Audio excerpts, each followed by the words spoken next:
My mic was muted. What's up, Giants fans, Hub watchers, YouTube subscribers, Twitter and Instagram followers? It's Kush back at it again with another Just Chillin podcast regular edition show. I mean, it's been a while since I just sort of went live without having to call in and just had just a regular old show. You know what I mean? It's been a minute. It's been longer than I think any of us realize. And as I'm looking at this, I'm realizing that the chat right now is not popping up. Where are you at, chat box? Chat box. Pop up. Hopefully it's going to pop up now. It seems to be popping up now. But yeah, as I was saying, it's been a while since we just had a regular old Just Chillin podcast where I'm here with you guys. It's a live Q&A. I actually got a couple topics tonight that I want to go over. Of course, NFC East news, really. You know, Jonathan Allen re-signed with the Washington football team. It was either yesterday or the day before that Steven Nelson signed with the Philadelphia Eagles. The Dallas Cowboys didn't really make any moves that I know of. And then just about an hour ago, maybe a little over an hour ago, stuff about the Giants came out. I think it was like an interview that Joe Judge did with a couple of beat reporters. I didn't get to check it out. I'll probably check it out tomorrow or after the stream and whatnot. But shout out to everybody that's in here. Joseph Balby, Football Talk with Benny, Levance, Harrison Aaron, and Big Blue Wrecking Crew. Thank you guys for tuning in. And, well, how y'all doing, man? How y'all doing? Did anybody get to check out the Joe Judge one-on-one interview yet? Literally right before I was going to start the stream, I saw it on Twitter. Various reporters talking about it. Ramin in here as well. What's up, man? It's not a call-in show. It's a regular Just Chillin podcast episode. Tomorrow night is the call-in show, as it usually is. Every Tuesday night at 9:30 Eastern Standard Time. But yeah, there wasn't much Giants, but more so NFC East news. Kind of about Nerd Cage live in house. What up, Nerd Cage? You guys need to go over there, check out Nerd Cage live channel. Minty Sports in the house, Manny Brito in the house, Minty Sports as well. Y'all need to go and check it out. Both of those guys, they are what you call. This is a certified hood classic.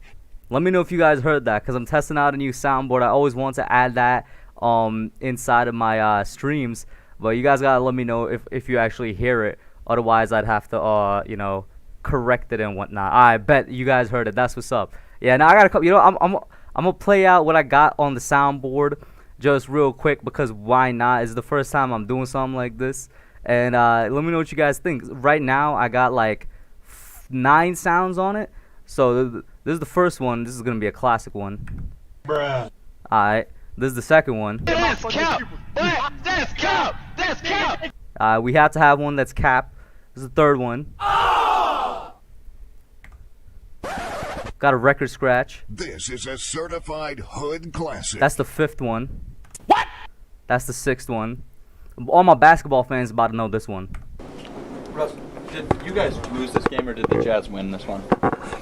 What? Bro, what are you talking about, man? Bro, I'm out, man. That nigga's tripping.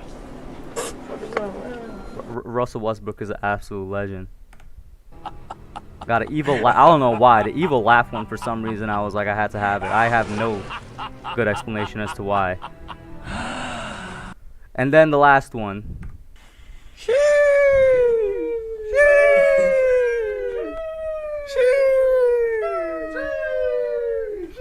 Alright, bye. That's enough of the soundboard for today. Shout out to everybody else that tuned in. Manny Brito, Rick in here, David A. V, Ash Money, what's up, man? How you doing? King Sean, fellow Washington football team fan in the house. I actually hope I have a couple of you guys in here, because tonight, well, I'm be talking about the Washington football team. Big Wrecking Crew, everybody in here, what's up, man? How y'all doing? MH in here as well.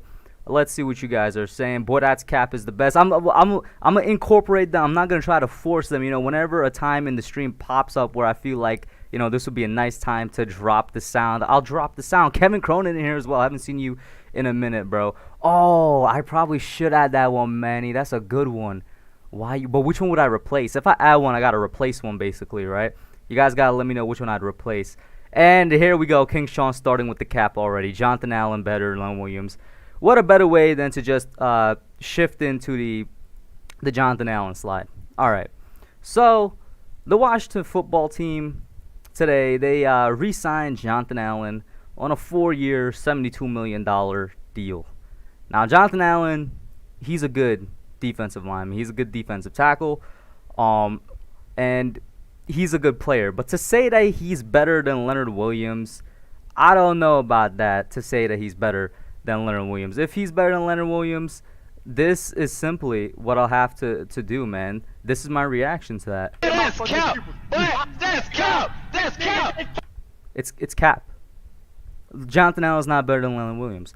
But let's actually get in to the Jonathan Allen thing right here, because there was a couple stuff on Twitter I saw, like people saying he was overpaid, which I didn't necessarily disagree with, but I didn't necessarily agree with either, because he is a really good player, and it's an extension if I'm being led correctly. So if it's an extension, it's not like it's going to take effect immediately. I'm assuming he's still going to be maybe a year more on his rookie contract. Let me double check actually what year Jonathan Allen was drafted by the football team. Let's see here. He was drafted in 2017. So same year as Dalvin. It's hilarious that he was drafted the same year as Dalvin Tomlinson. I don't think football team fans are going to like what I'm about to say. Jonathan Allen, to me, is like a slightly better Dalvin Tomlinson. What I mean by that is he stuffs the run extremely well. He's a great defensive tackle up the middle, and he can get to the quarterback occasionally. Not necessarily consistently, but every now and then he can get to the QB. He could push the pocket a little bit. It just reminds me a lot of Dalvin Tomlinson. It's funny that we're taking in the same draft. And Dalvin Tomlinson, I think, signed for $14 million a year with the Vikings. Somebody correct me if I'm wrong. They're around the 14, 15-year mark. This Allen deal is right around $18 million a year, so it's only $3 to $4 million more. And he is a slightly better version of Dalvin Tomlinson, in my opinion, so he would get paid more. But $3 to $4 million more, I'm not sure about that. He's a good player, and it's good that Washington is locking him up, because he's supposed to be one of those cornerstones on that front seven, you know what I'm saying, on that defensive line. You know, it's him, it's Payne, it's Sweat, it's Chase Young. Washington fans are hyping up the return of Matt Ioannidis. It's a good D-line they got there. It's not like they got a bad D-line.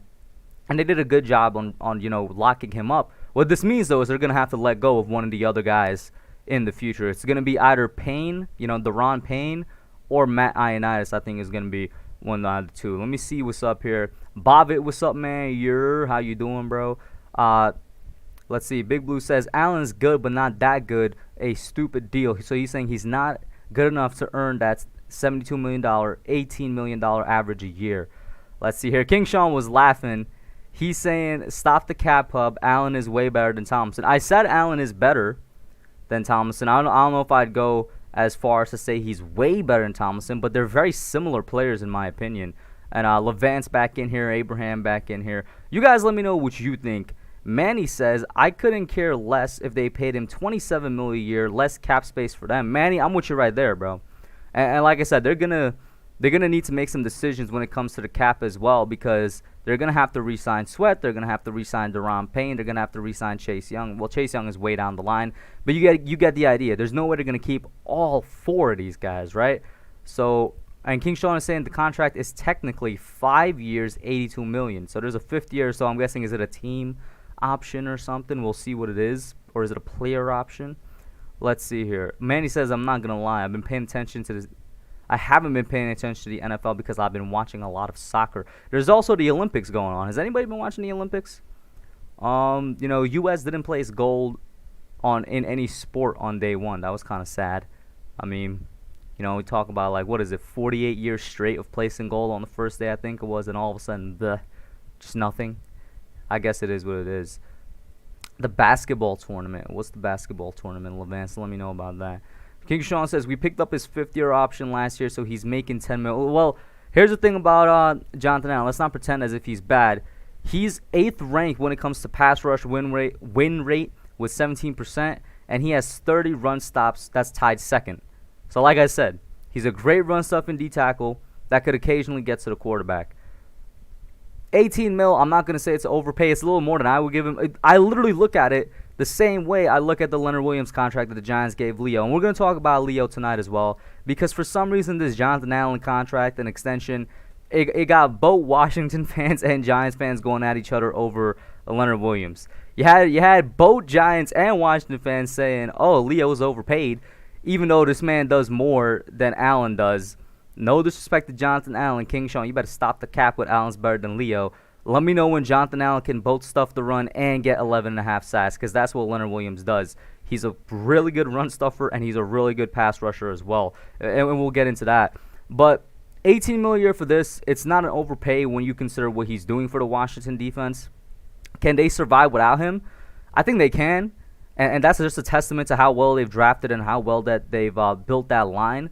You know what I'm saying? I think they can substitute a defensive tackle in there instead of having Allen. And once again, I'm going to bring up the Dalvin Tomlinson comparison. This time not because of play style and what they do for their respective defenses and what they do for their respective trenches, but this time because of we were in the same situation this year where we were like, all right, we had to sign two people. We had to sign Leonard and Dalvin. We had to make a decision. The decision came down to Leonard Williams because the Giants realized they could replace Dalvin Tomlinson easier than they could replace Leonard Williams, right?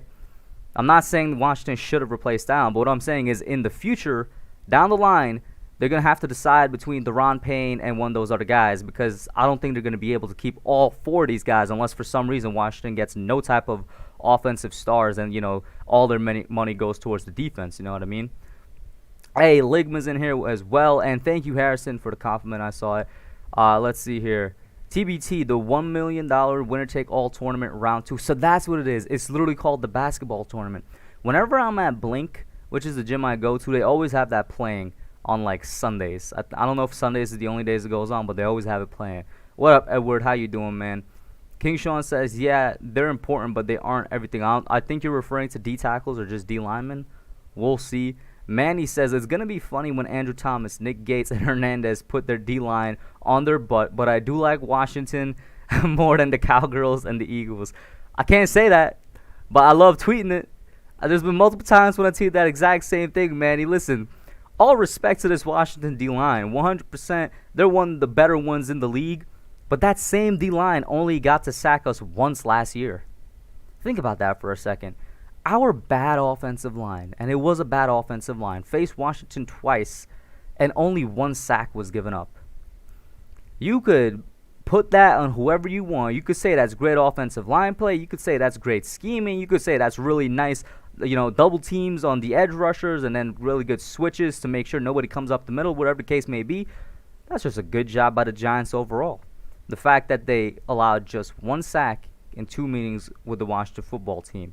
Well, we'll see what happens this year. Rick says we need to sign Jabril Peppers and trade Bachman. Is Bachman even like on that big of a contract? Like Alex Bachman, the wide receiver, that's making probably less than $1 million or something, Rick? You got to be kidding me, man. You got to be kidding me. Let's see here. We got to extend Terry and Deron Payne next. Yep. I mean, you're going to have to make a decision. Well, you're going to extend Terry first, I think, without a doubt. Deron Payne, you might have to let go to make space for Montez Sweat the following year, and then you still need space the year after that for Chase Young. You know what I'm saying? So keep that in mind. So I'm gonna ask you, King Sean, as a Washington fan, between Deron Payne and Jonathan Allen, who's better? Because essentially, I feel like you guys might have chosen between the two this year. Like I think that's what it's gonna come down to. Between the two of them, who's better? And you looks like you're keeping Allen. I'm not saying for sure, like, oh yeah, I'm a psychic for sure. The Washington football team is not going to re-sign Deron Payne next year, but they're going to need to keep space for the other linemen and the edge rushers and whatnot. You know what I'm saying? Let's see here. I thought we had like 4 sacks against y'all week 9. Let me check this real quick, bro. Have I been capping the entire time? If I have, I'm going to play the sound effect because it's only right. Let me see this. Washington versus Giants 2020. I thought it was just 1 sack in 2 weeks, bro. Hold up. Let's see here. Where is sacks?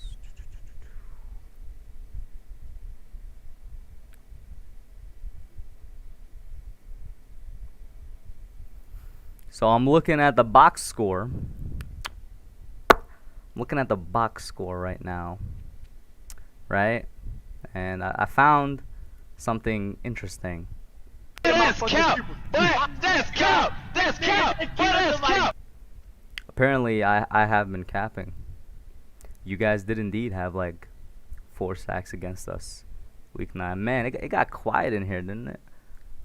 Where my Giants fans at, bro? You know what I'm saying? Say Together Blue or Giants Pride or something in the chat, man. Because, like, Like, how y'all doing, man? Wow. You kidding me? I can't believe I completely forgot that. That's on me. That's not even on anybody else, bro. That's on me. Wow.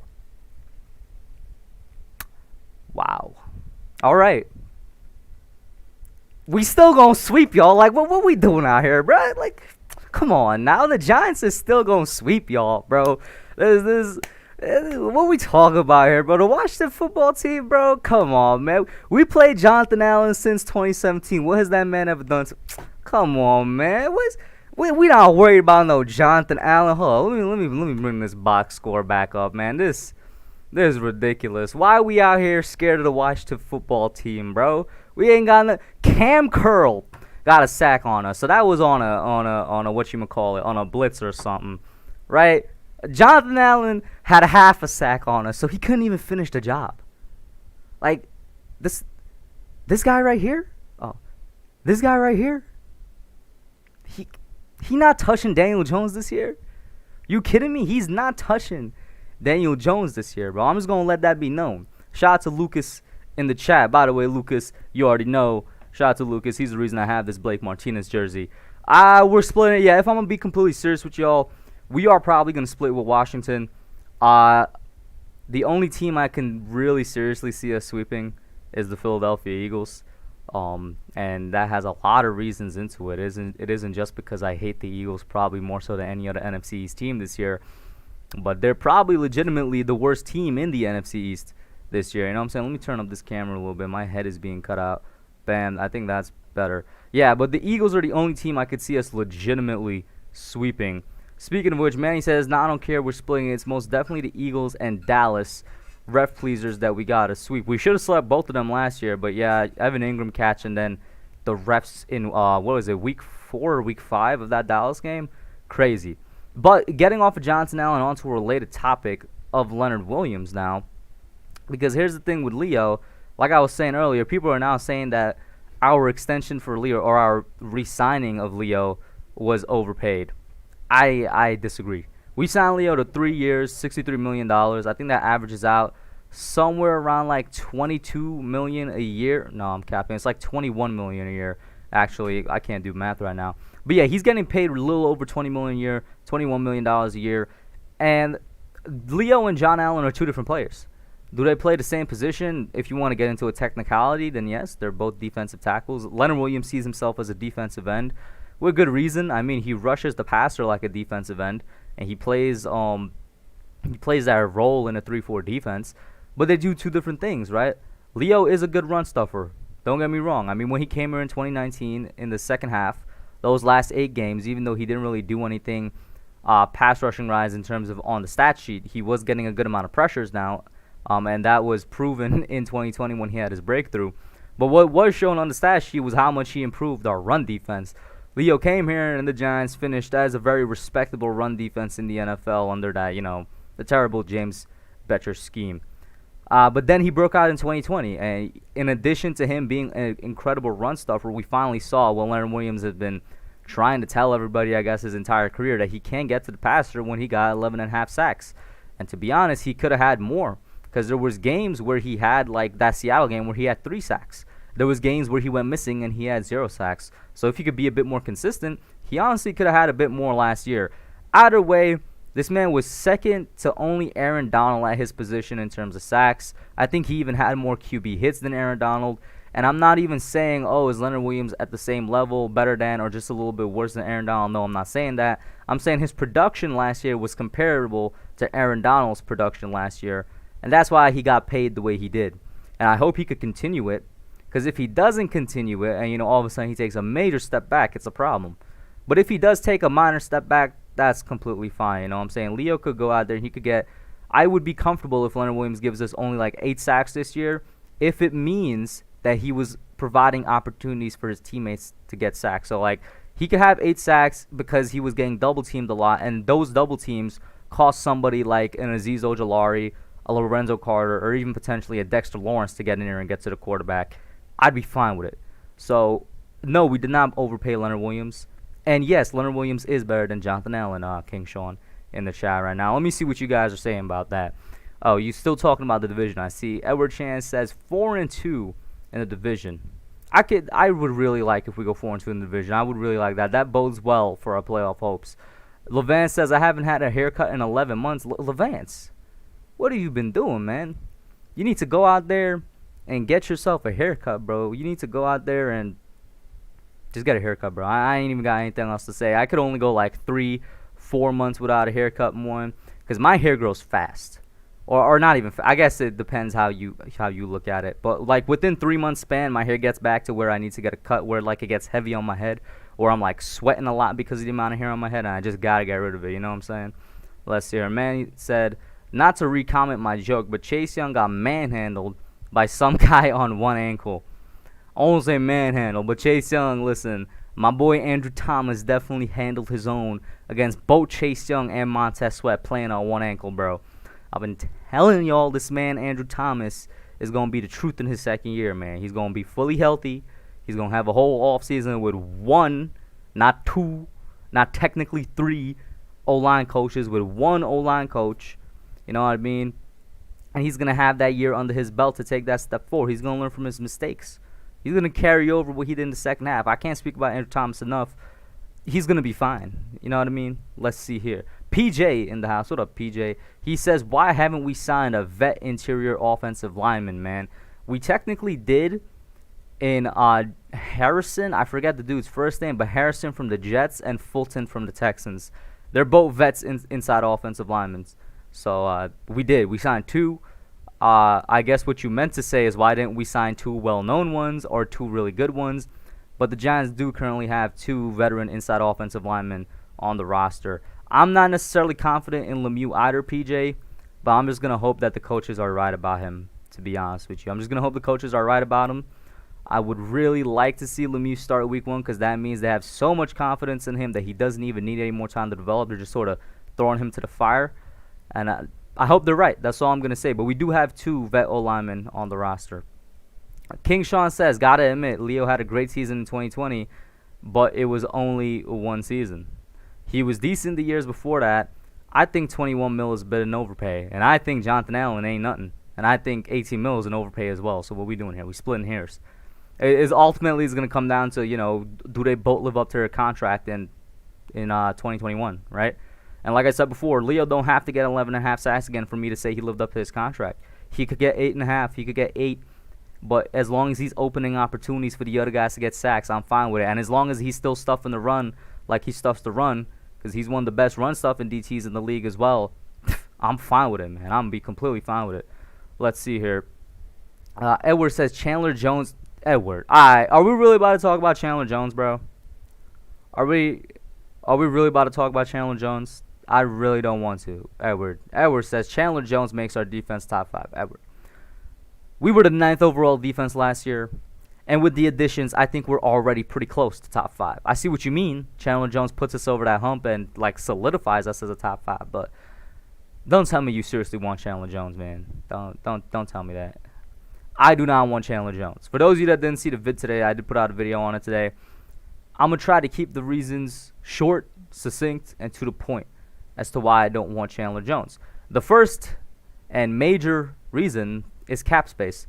The whole reason this man wants out of Arizona in the first place is because he's unhappy with his contract. It's not that he's unhappy with the organization, unhappy with the team, the coach, or anything like that. He's very happy with them. Otherwise, he wouldn't have taken those picks with J.J. Watt and gotten all Arizona fans mad hype about the duo of an old Watt and an aging Chandler Jones. You know what I'm saying?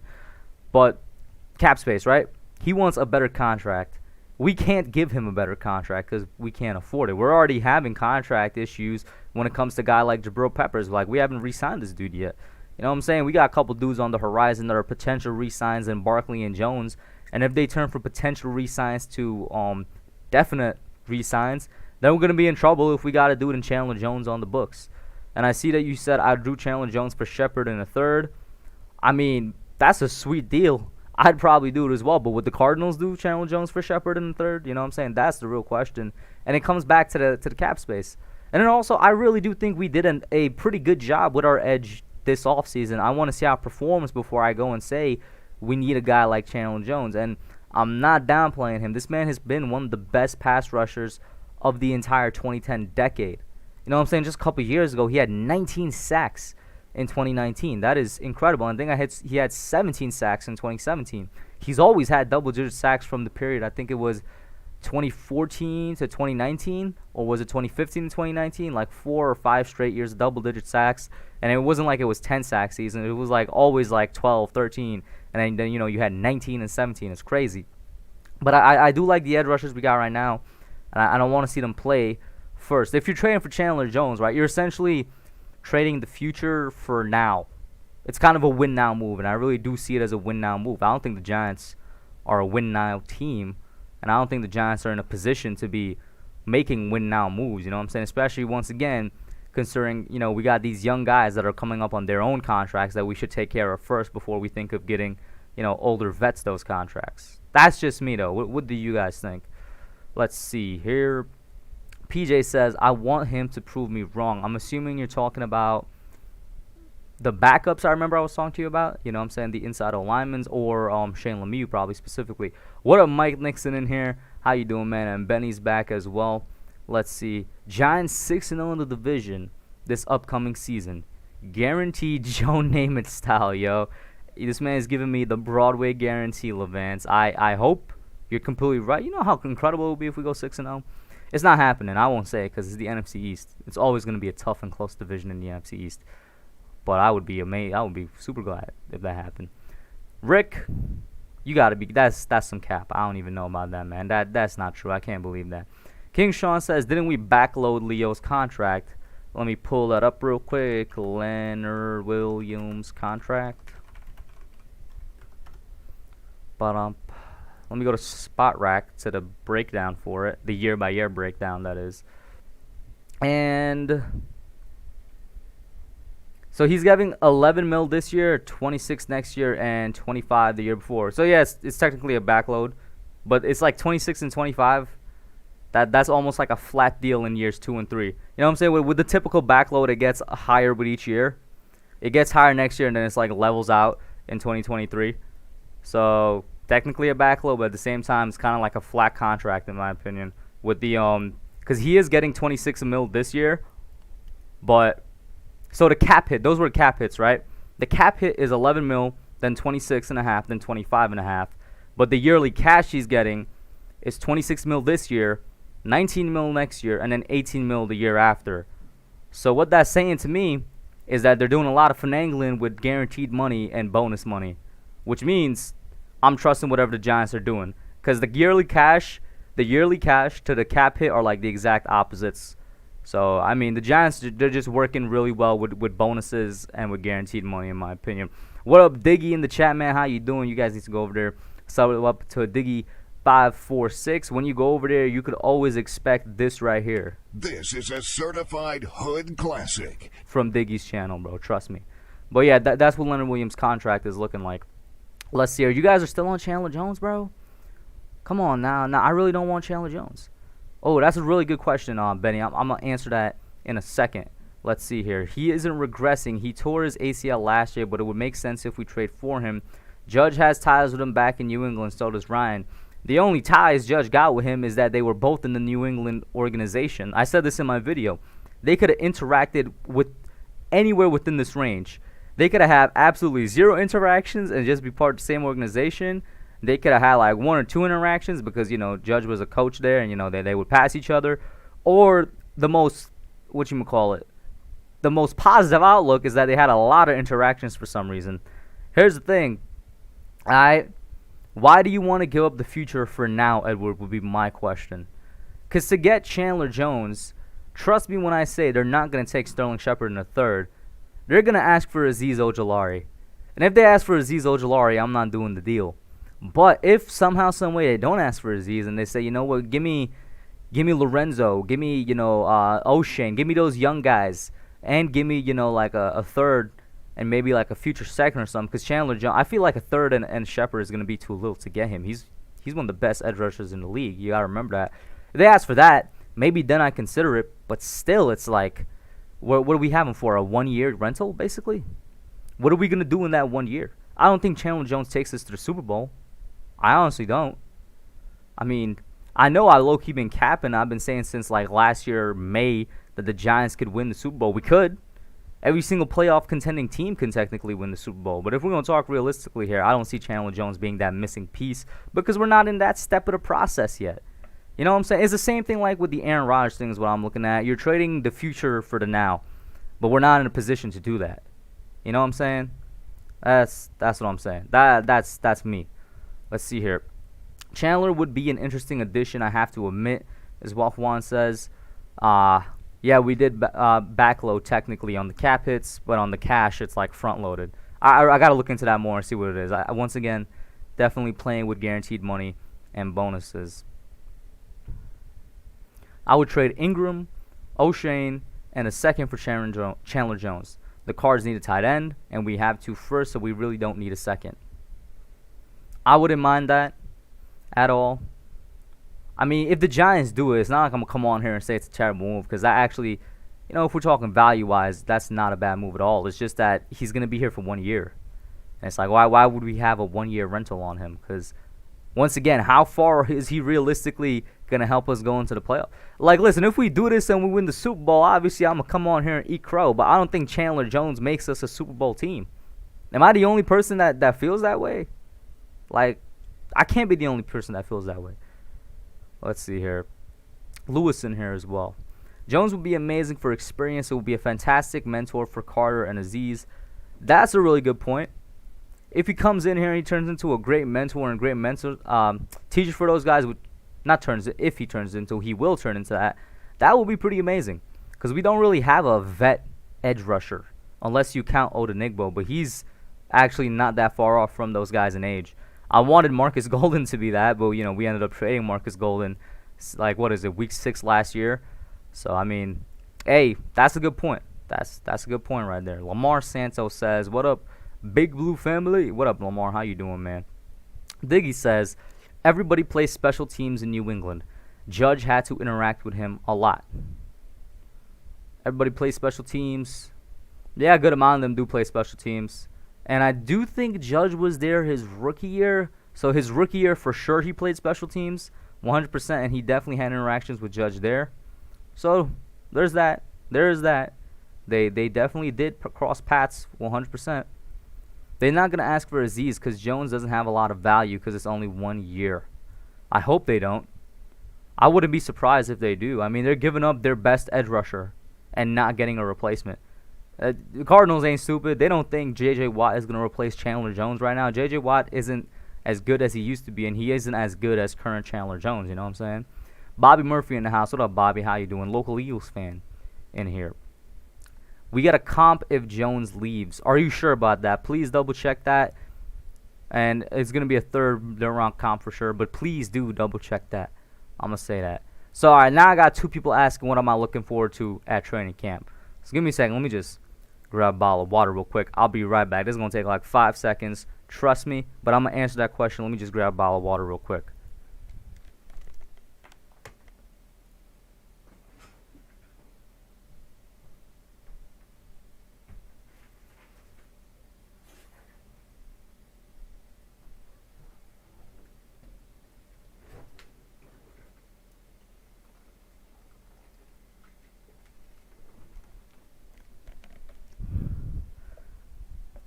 I'm back. I'm back. What was that like? 10 seconds probably? I got my water. But okay. So 2 people asked it. Let's see. Benny says, what are you looking forward to and watching out for at training camp? And then King Sean says, what are you looking forward to the most in training camp? So basically the same question.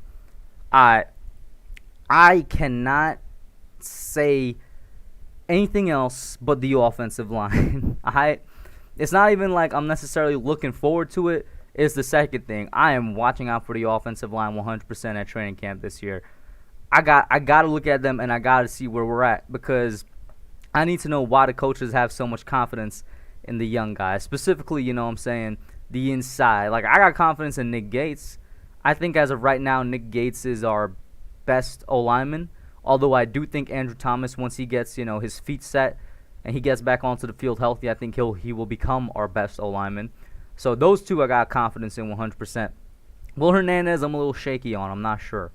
I still think he's a good alignment. I still think he's like an average guard, right? He's like an average, maybe below average guard.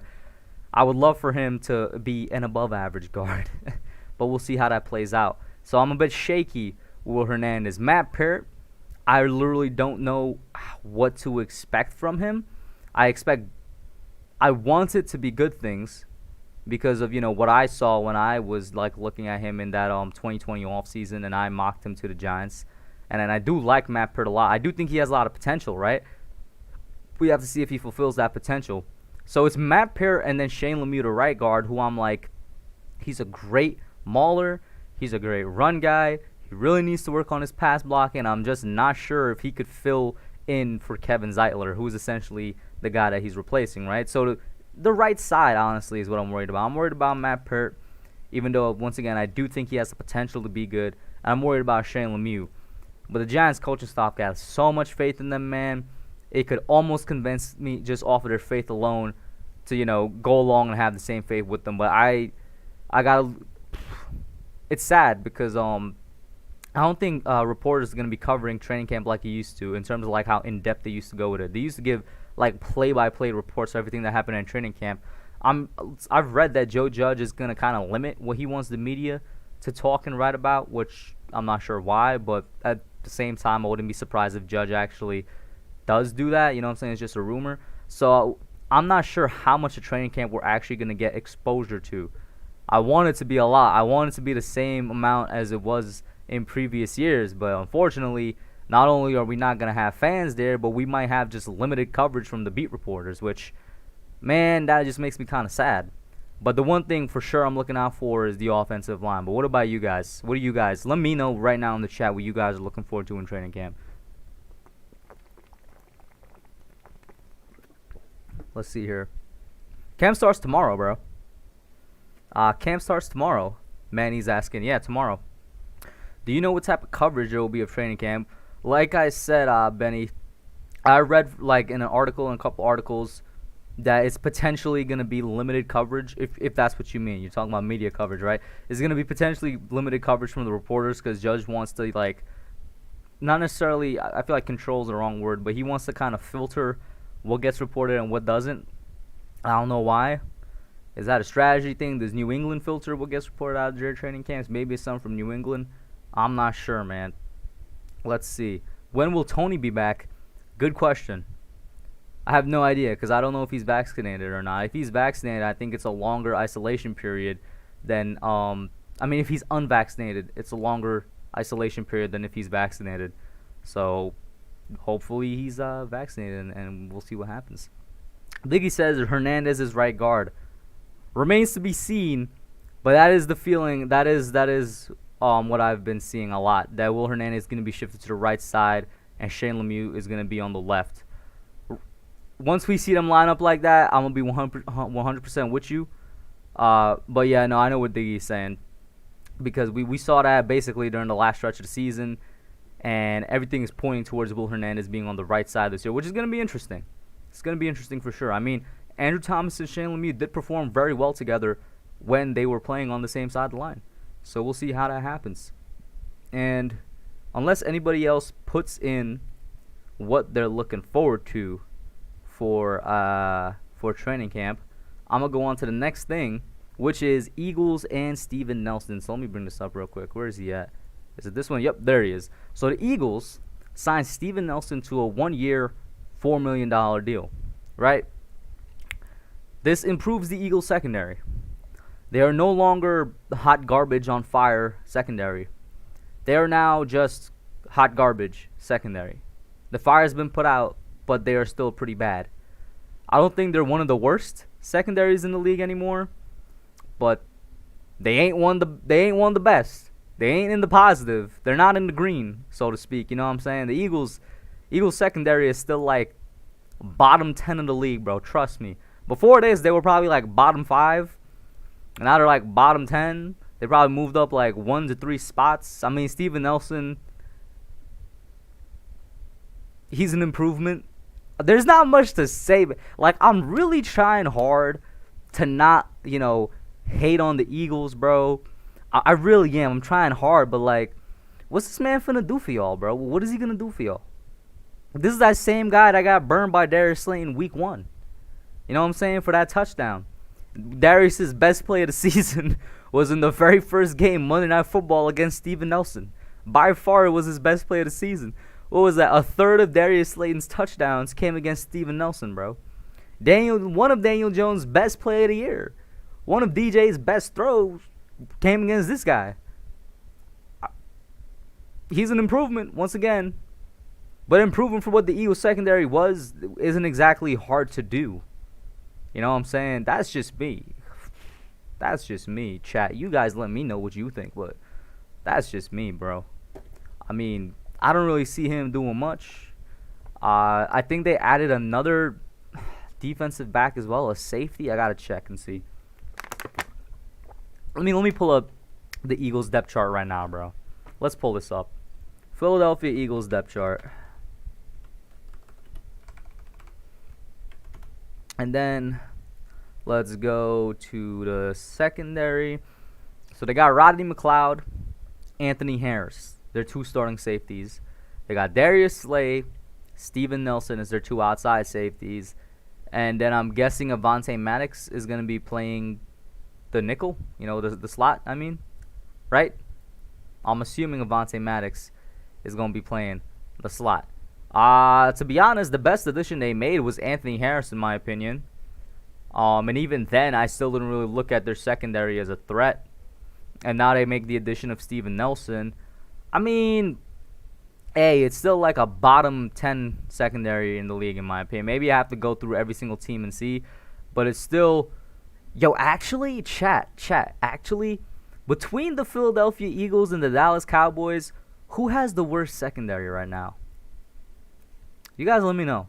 I think it might be the Cowboys. So you know what, Eagles, you guys, you do take a step forward. I don't think you're any longer the worst secondary in the NFC East. It might be the Cowboys. Yeah, somebody let me know, man. You're both kind of Swiss cheese. You're both kind of Swiss, rotten, moldy, stink.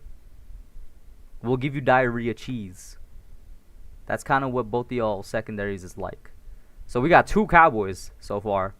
2 people saying the Cowboys secondary is work off. Benny and Abraham. What about the rest of you? Lewis, saying the Cowboys as well. And it's looking like it's going to be a Cowboy sweep right here. Juan says the Falcons. The Falcons weren't a choice, Juan, but a good answer anyway. The Falcons weren't an option, but I respect the answer. Bobby says, was this before or after Denny wins 7 games straight without a single touchdown? Bro, what does Daniel Jones not having a touchdown have to do with your secondary being trash? Do we play you every week? I thought we only played you all twice a year, bro. Like, what's happening right now? What's happening? Let's look at this real quick. Eagles versus Giants. All right, 2020. I didn't know we played the Eagles 16 times a year, bro. So in the first one, Daniel Jones threw 2 touchdowns.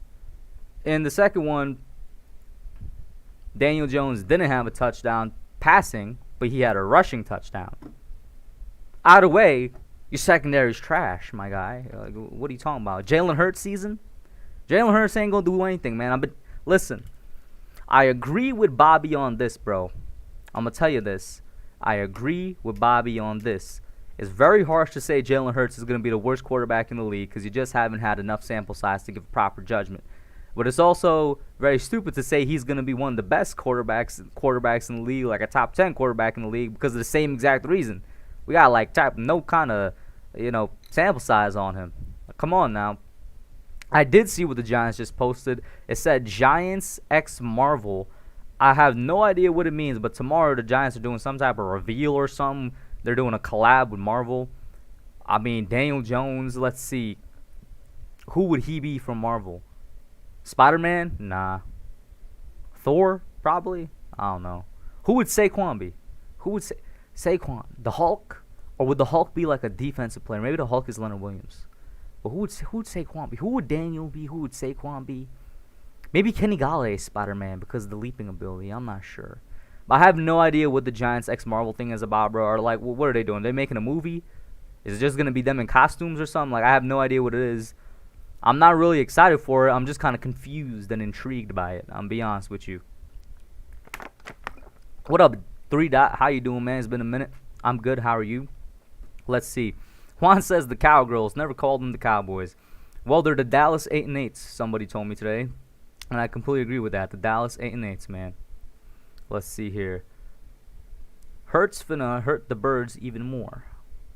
1-7 since 2017. Bobby, when did the one happen? When was the most recent one, man? The most recent one was a W, wasn't it? You know what I'm saying? Listen here, Bobby. The most recent one was a W. That's all I'm going to tell you. Giants versus Eagles this year is going to be amazing, all right? It's going to be amazing. It's going to be... This is a certified hood classic. But only for the Giants, because it's only going to be entertaining for us. Because we're going to destroy you guys. We're going to, like, bury you guys. We're going to show zero mercy to you guys. We're going to try and get all types of revenge that we can, man. You know what I'm saying? All Eagles fans will be able to say during our meetings next year is... Bruh. That's all y'all going to be able to say. You're going to be looking at your team. You're going to be looking at your man, Jalen Hurts, getting sacked. And all you could react with is... Because this man he's just constantly getting sacked, man. I've used the soundboard for enough tonight. I think I'm getting a little obsessed with it. I'm not gonna lie to you guys. Kind of got a soundboard and forgot how to act. But let's get back on topic here. I can't wait for this Marvel thing. Benny says, Ligma says, imagine getting excited over Steven Nelson. Once again, Ligma, when your secondary is that low, you could only go up, bro. You could only go up. Ooh, Marvel design jersey. Maybe that's what it is. That would be kind of cool. That'd be kind of cool. The Rant Osmond in here. What up, man? He says, Bobby fails to remember the Giants owned the Eagles in the 2000s. The tables are turning back in the Giants' favors. XX Pump YT says, is the Bears secondary bad? The Bears have a pretty good secondary the last time I checked. They've had a pretty consistent secondary over the past, like, 3 years as well. As far as my memory serves. Maybe I should check out their depth chart and see right now. And Bobby says, Saquon ain't even ready for week 1. Stop it. All right. You already know that I've been probably the most optimistic Saquon Barkley fan out of any Giants fan, you know, with all the things I've been saying about him. But I will hold true on this. I do think he's going to be 100% healthy by week 1. And I've been saying that for many, many weeks now. But I also do think they're not going to use him as though he's 100% in week 1. I think we're going to see Saquon back to full snaps either in week 2 or 3. But I do think he's going to be healthy. They're just going to ease him in. Like, no matter what, they're going to ease Saquon in, even if he's not healthy, which it's smart to ease him in. If he's not healthy, you know, delay him being in the game even more. But I think they're going to ease him in, and I think he's going to be 100% healthy. I've been saying that for weeks. And then the Joe Judge interview that I have yet to check out, I saw, like, kind of, not necessarily a quote, but, like, a statement about it. I don't remember if it was from, like, Jordan Renan or another Giants reporter where they said, you know, optimistic news on Saquon for week 1 and stuff like that. I'm going to have to check out that Joe Judge interview soon. Shout out to Nate in here. What up, Nate? I almost said Nate Talks Giants, but it's Nate Talk Football. What up, man? How you doing? Let's see here. The Eagles head coach's leadership has been questioned by Eagles players, according to some Eagles rumor. I mean, I questioned the man the moment I saw him and I saw his name. That's a deli ock, bro. That's the guy at the deli like 2-3 blocks away from me that makes me the turkey, the honey turkey, pepper jack cheese, egg with chipotle mayo and hot sauce on a hero sandwich. Nick Sirianni is that dude. He's not a head coach. He's the guy at my deli, man. He's the one that makes my sandwiches. Come on now. You got a sound deck? Oh yeah, I do. So I've been messing with it way too much tonight. I'm a quickly run through it again because why not? I got 9 sounds now. Somebody suggested I added the "why you always lying" sound to it, but then if I add it, I have to remove one of these sounds. So let me know which one to remove. But this one, bruh. There's the second one. That's cap. That's cap. There's the third one. Fourth, this is a record scratch. Fifth. This is a certified hood classic. Sixth. What? Seventh is a Russell Westbrook one. If you know Russell Westbrook, you know this snippet of the interview. Russ, did you guys lose this game or did the Jazz win this one? What? Bro, what are you talking about? And this is the 8th one. Just an evil laugh.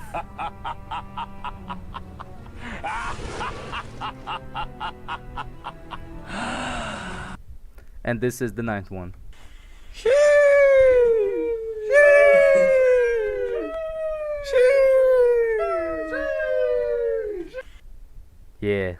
Yeah. I gotta cut the Westbrook clip a little bit. I gotta make it shorter. I also gotta clip the boy that's cap clip as well because it goes on for a long time. But I put together the sound deck like 5 minutes before I went live, so I think I did a pretty good job with it. Yeah, he is the man at the deli, bro. Yep. Some of these are just too long. Nate, listen, bro. Listen. You a hater. That's all it is, bro.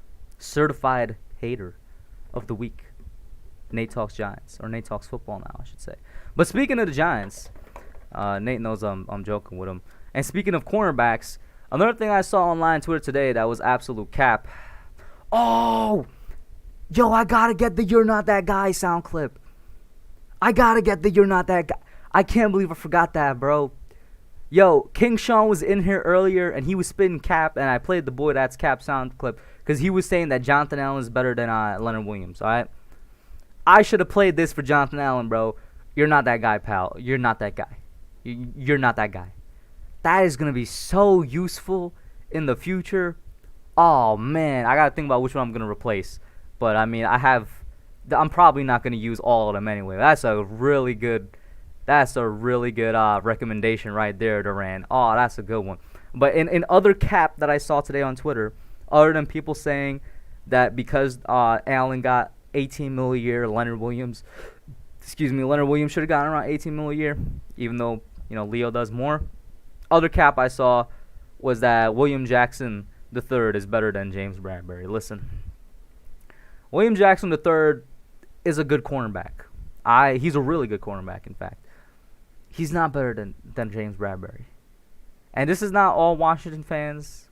Washington fans are pretty cool. I mean, some of them are sub to me, you know what I'm saying? Shout out to them. I can't believe they actually be tuning in every now and again. You guys are pretty cool for that. And they're pretty cool on Twitter as well. But then there's the ones that I don't know what they had for breakfast.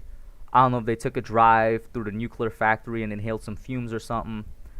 But those are the ones that were saying that William Jackson is better than James Bradbury. And I think we all know that's cap. That's not true. That's just false information. That is the exact opposite of facts. And now he did sign a 4-year, $40.5 million deal. If I do some math real quick, that's around 10 mil for him, which is a great deal for William Jackson, because I think we signed Bradbury to a 3-year, $43.5 million deal, which he's worth every single penny of that deal because he's better. James Bradbury, in my opinion, is like the 6th best cornerback in the league. There's only 5 dudes I could put ahead of him right now. If I'm be completely honest with you, it's like in no particular order, right? It's like Jair Alexander, Xavier Howard, Jalen Ramsey, Tre'Davious White, and Marlon Humphrey, right? There's only 5 dudes for sure I could put ahead of Bradbury, and I think Bradbury's right there at number 6. William Jackson, I don't know where he's at. He's probably at like in the 10 to 15 range. But for some reason, some Washington football fans have a lot of hype for him and saying that he's the best corner in the division. The one in particular I'm talking about, I'm not sure if you guys saw it on Twitter, but the one I'm talking about is this guy was saying Will Jackson is like a top 5 corner in the league, and I'm like, what are you talking about, bro? That's what? No, he's not. Stop the cap. Here we go. Money talk. Here comes the money. Shout out to Yuri for the $5 super chat. I appreciate it, my man. He says, as a Giants fan, Patriots defense is better than Washington. Belichick makes randoms looks good. Patriots defense is better than Washington. Where was the Patriots defense ranked last year? Are you saying in this year? Let me bring this up. NFL, I have it bookmarked, the defensive rankings. Let's see here. NFL defensive rankings. The Patriots were the 7th overall defense when you go by points allowed, and Washington was the 4th. Giants right there at 9th. And the Patriots regained pieces this offseason as well. I'm not trying to be out here and disrespect the Washington football team. You know, I'm not trying to disrespect their defense or anything. They have a top 10 defense in the league. Can it be a little overrated sometimes? 100%. I think it could be a little overrated sometimes. I don't know if I'd say the Patriots are better. We'll have to see. But they did gain back pieces that were essentially on a one-year rental with the Dolphins. Like, oh, man, why am I forgetting that linebacker's name? You guys know which linebacker I'm talking about, the outside linebacker for the Patriots. He was like one of a couple pieces that went to the Dolphins for a year and then went back to Belichick. Bless you. Yo, what up, Giants Opinion Sports in here? How you doing, my man? Vets in here as well. Thank you guys for tuning in. Diggy saying, I don't think Will is better than Kendall Fuller. Calvin Noy, that's the name. Thank you. Thank you, Diggy. I thought I was the only person that held this sentiment. And I told Washington fans this when they signed Will Jackson. Because when they signed him, and rightfully so, they were happy, they were excited, they were elated. I'm not trying to rain on their parade. But when they signed him and they were like, yo, that's our number one corner. I'm like, it's Kendall Fuller is your number one corner. Kendall Fuller had a great year last year. I think Kendall Fuller right now is your number one corner. I think he's better than Will. Maybe it's close, right? But I think that Kendall Fuller is the Washington football team's number one corner. If King Sean is still in here, the local Washington football team fan that's a subscriber of mine, he knows that I was telling him this same sentiment way back when they signed Will. And Will is a really good corner once again, bro. He's a really good corner. But he's not even your number one. I don't get where all the hype is coming from, bro. And we don't even need to speak on the Will and James Bradbury thing. I think we all agree James Bradbury is better than Will Jackson III. If we're to compare secondaries, though, I think that's going to be a really interesting question for you guys. Because let's compare, the starting three. So Kendall Fuller, Will Jackson, you're outside. Who do they have on the inside? Is it Ronald Darby gonna be their slot? Let me. Now I gotta pull up the Washington depth chart. I think it's Ronald Darby. Let's see. ESPN. Will Kendall. No, they're saying Greg Stroman or Benjamin St. Just. Yo, who's the slot corner for Washington, bro? Hey, yo, Washington, hold up. Who's your slot corner, bro? Because the question I was about to ask y'all is who has the better secondary, the Washington football team or the New York Giants? But, like, I don't know who your slot corner is, man. We got James Bradbury, who I think is the 6th best corner in the league. Then we got Adoree Jackson, who I think could be like a top 20 corner in the league. And then we have Darnay Holmes, who had a really good rookie season, who I think is going to take a step forward, can only grow from that rookie season. Somebody that Deion Sanders had a lot of nice words to say, as a rookie corner, didn't allow any touchdowns on his head. Who is Washington's slot corner? You know what I'm saying? Let's see. We'll see what the chat is saying. Chandler Jones did not get traded. He requested a trade. I'm of the opinion that we shouldn't trade for him. We'll see what it is. Let's see. You can run Harrison. Harrison? What are you talking about, Benny? Joe Biden, slot corner. That would be hilarious. They want to use Cam Curl in the slot when Landon comes back. Isn't Cam Curl better than Landon Collins? All right, we need to stop this real quick. Cam Curl is a better safety than Landon Collins, all right? Landon Collins ain't that guy anymore. Oh, my God. Duran, you were completely right. You know how useful it would be to have the You're Not That Guy sound clip right now, bro? Landon Collins is no longer that guy. He was that guy like 3-4 years ago. Not anymore. I think Cam Curl is better than him. Alright? If they're going to be putting Cam Curl in the slot, which it remains to be seen how good he is in there, just so Landon Collins could play the safety role, I don't know. I think that might be a mistake, bro. I'm going to keep it real with you. But we'll see. But, hey, I'm going to just say, as of right now, bro, low-key, I think the Giants got a better secondary than the Washington football team. I do think that. You guys let me know. Until I actually looked at this depth chart, I was holding the opinion that the Washington had the better secondary, but we'll see what happens here. 3 Darby's on the Broncos now. Thank you for informing me of that. My bad. F Star says Washington thinks their secondary is better. Let me scroll up. Kendall Fuller played safety last year. He played a corner last year too. Nah, he played corner as well because he had. This man had a career year, I think. Let me see. Kendall Fuller stats.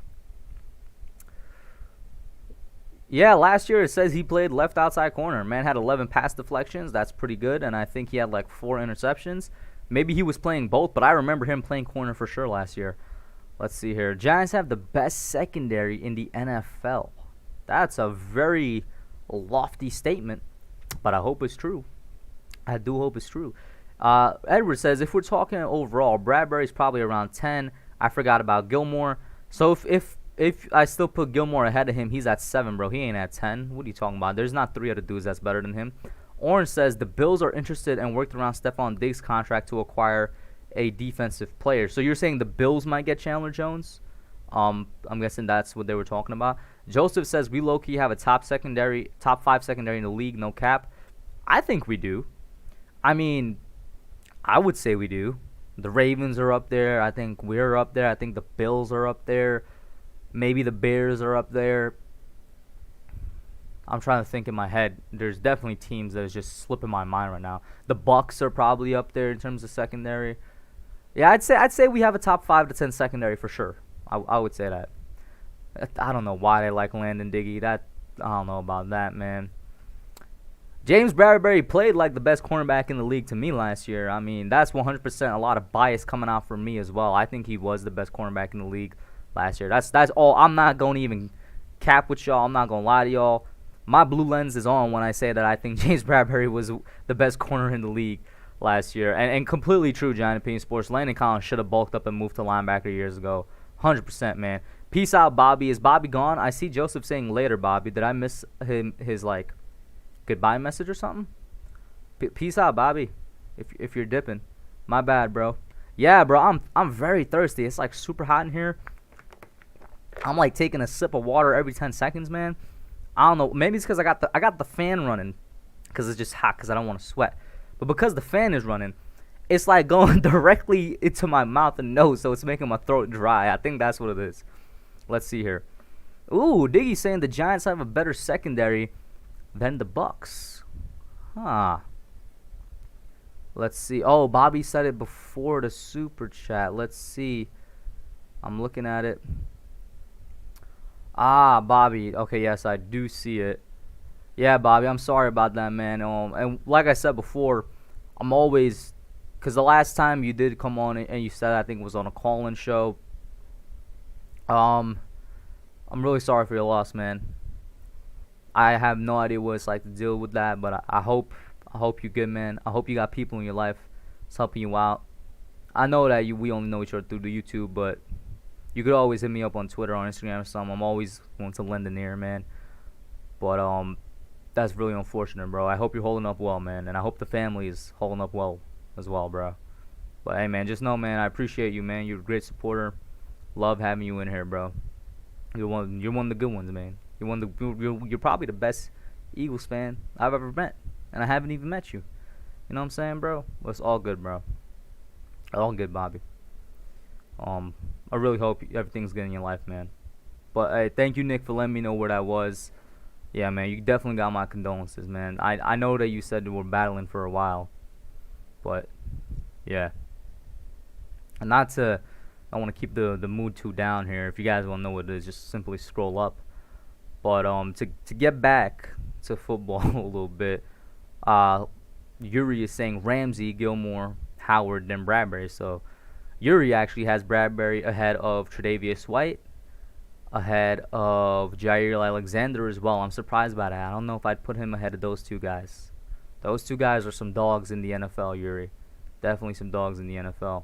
The Bears traded Anthony Miller to the Texans. Oh yeah, they did. Forgot about that. That was a while ago.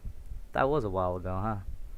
Edward says I probably have overall, not based off of last year, in no order: Jair Alexander, Jalen Ramsey, Xavier Howard, Marlon Humphrey, Tre'Davious White, Denzel Ward, Stephon Gilmore, Lattimore, Marcus Peters.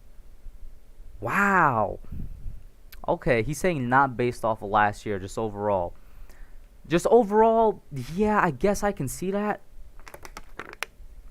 I definitely can see that.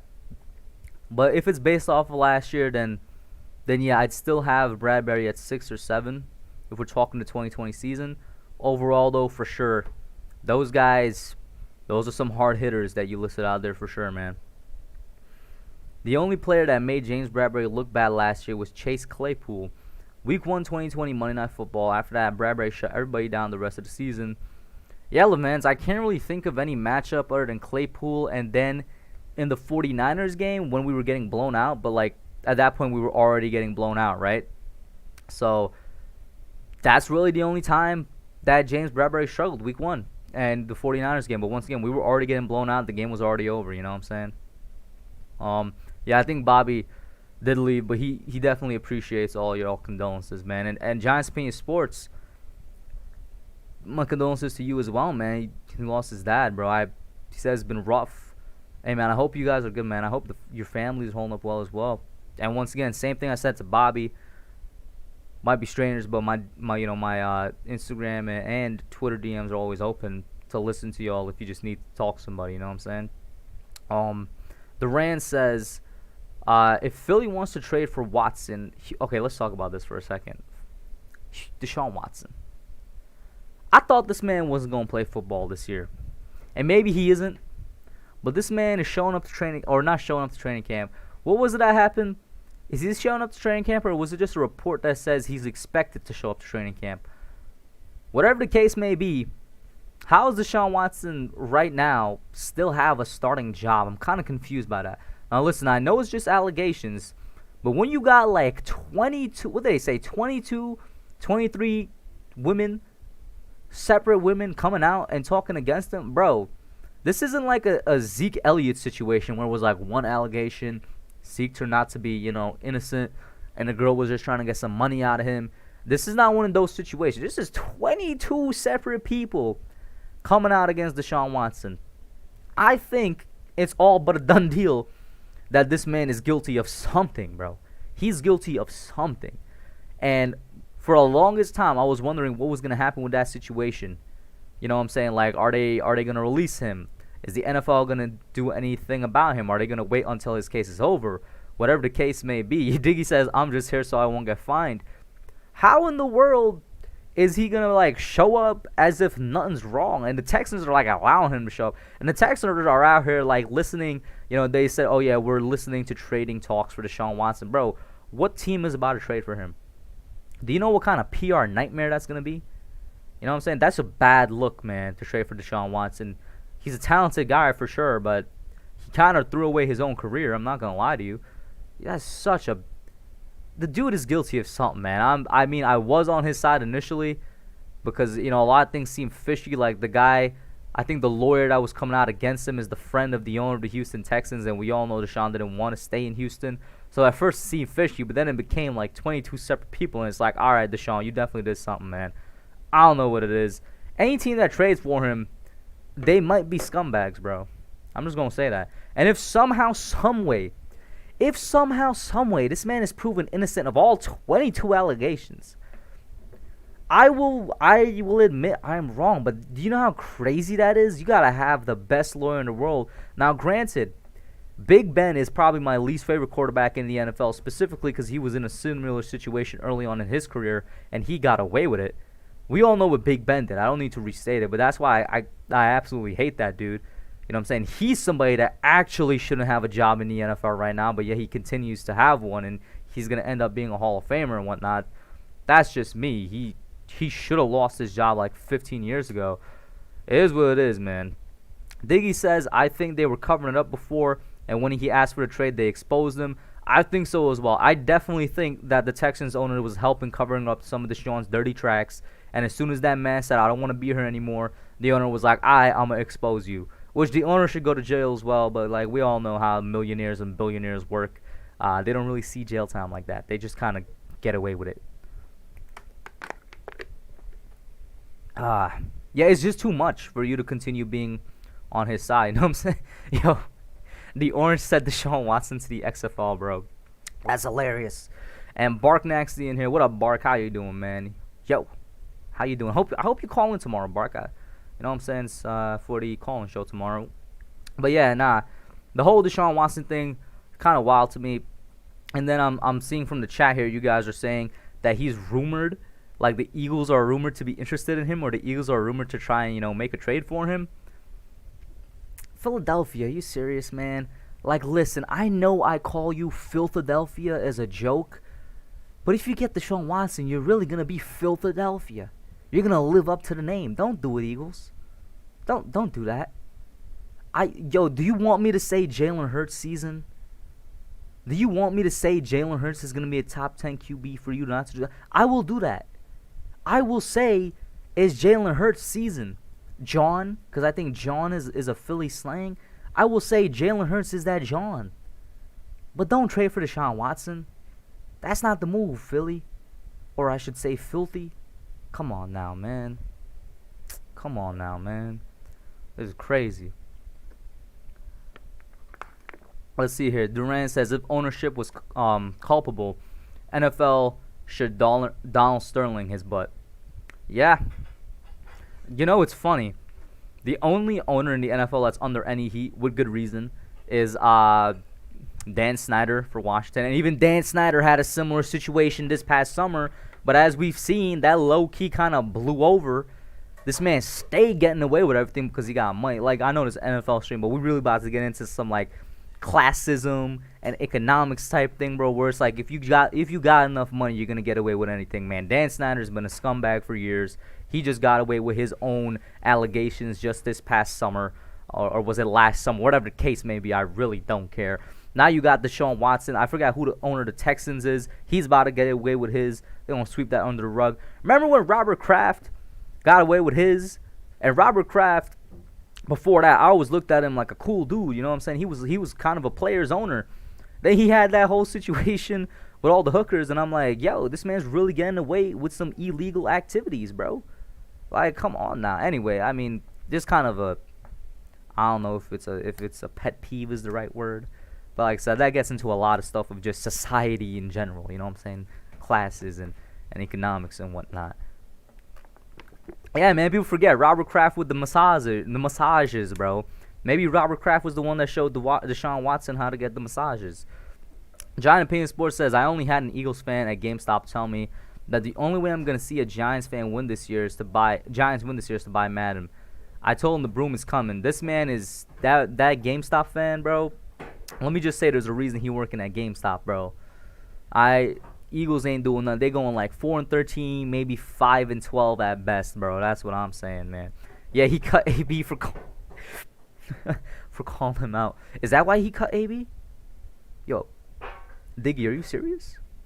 Was that why Antonio Brown was cut by the? I thought Antonio was cut because Antonio had his own ass. Yo, why is there so many NFL players and owners with this situation, bro? It's actually kind of crazy when you think about it. Thank God the Giants aren't in those situations anymore, man. The biggest thing we've had this offseason, like the biggest scandal we've had, is that like Kenny Galladay missed a court date. And it was like for a regular old civil lawsuit. Nothing crazy. You know what I'm saying? His old agent was basically salty about him getting a new agent. And he sued him. Like, all right, that's a normal civil. That was the biggest thing we had. It wasn't even a big story. There was like 1 or 2 articles written on it. Like, you know what I mean? I'm so glad. Oh, man, I'm glad for that, bro. I am glad for that. Kenny Galladay is in the chat, by the way. Shout out, Kenny, before I ask you anything else, bro, how is your civil lawsuit going, man? What you doing, bro? He says, do you think I'm going to help Daniel Jones? Absolutely. I think you're going to help Daniel Jones. Without a shadow of a doubt, I think you're going to help Daniel Jones, bro. I think you're going to be very much a Plaxico Burress to Eli, Daniel Jones to Kenny Galladay type situation, bro. That's just me, though. You know what I'm saying? Eli got in trouble over the fake signatures. I'll take fake signatures over the other stuff all day, bro. All day, every day, I'll take that over there. Bro, you know, this level. There's levels to these scandals, Diggy. There's levels to this, man. Come on now. This man thought that saying Eli fake signatures were on the same level, bro. Bruh. Come on now, man. That's not the wave. You out here tripping, bro. You tripping. But guys, I'm just saying real quick, I'm about to get to end the stream for tonight. This was actually really nice. You guys were amazing. Great turnout. I usually would go for 1.5 hours. I went for 1 hour and 15 minutes tonight. I'm gonna continue doing this. I'm gonna try and get on about every Monday if I can, to try and get the regular Just Chillin podcast back up and running, just to have a nice Q&A with you guys, and when we have topics to talk about, like Jonathan Allen, Leonard Williams, Will Jackson, Steven Nelson, Bradbury, it makes the show go a lot easier. You know what I'm saying? So thank you guys so much for tuning in. You guys always make the streams fun. You always make it entertaining, and you guys always make it worth doing, man. Y'all are the real ones, bro. That's it for now, and I'm out, man. Shout out to everybody for tuning in. We gonna be out.